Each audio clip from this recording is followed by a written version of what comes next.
what I'm going to do is create a circular buffer. So I've just created a C++ header file, and based upon the video shown in part 1, we're going to create a class for a delay buffer, so then we can include instances of that class as objects into our audio effects. So let's start with a pointer. So declare pointer to the delay buffer.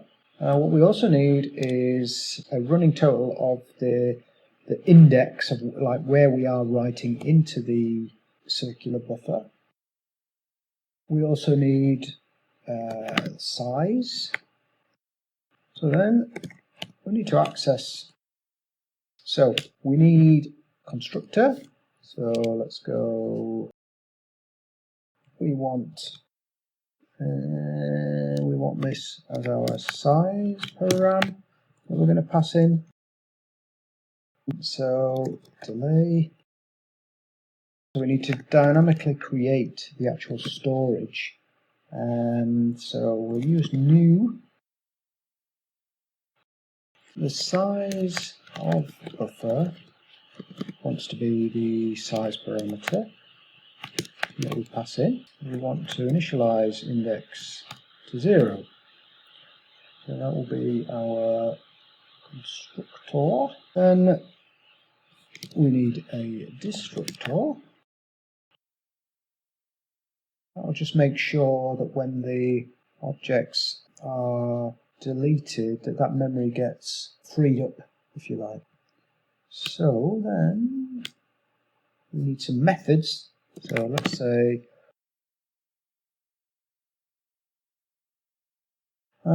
this we want to pass in an integer, because we're going to basically, as we saw in part 1, we're going to pass in this is the k value. So this is the sample offset that we want to access within our circular buffer. So let's just call that delay. So I think that is everything for the header. Just do a check. New.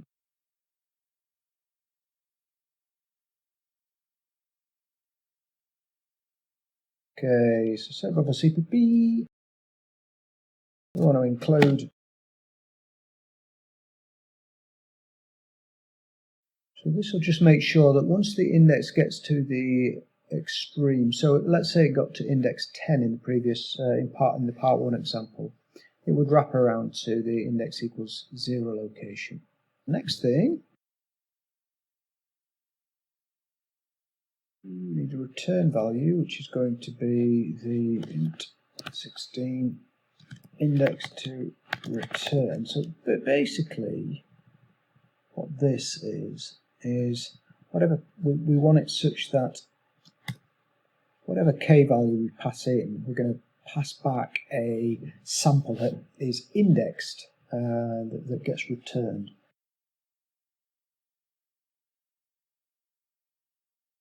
So that's our wrap. So if we pass in a value of delay that is bigger than our buffer size, then it will return a value that is the remainder of that mod instruction. So then we can say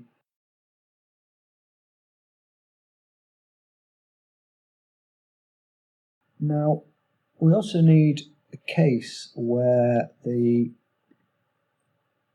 the delay is bigger than the index, so we can just simply use the else instruction.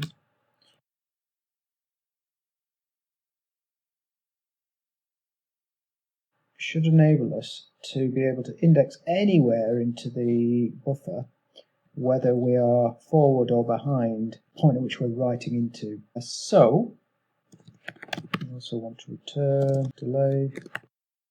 So let's just build that, see if we've got any problems. Okay, so we're all good.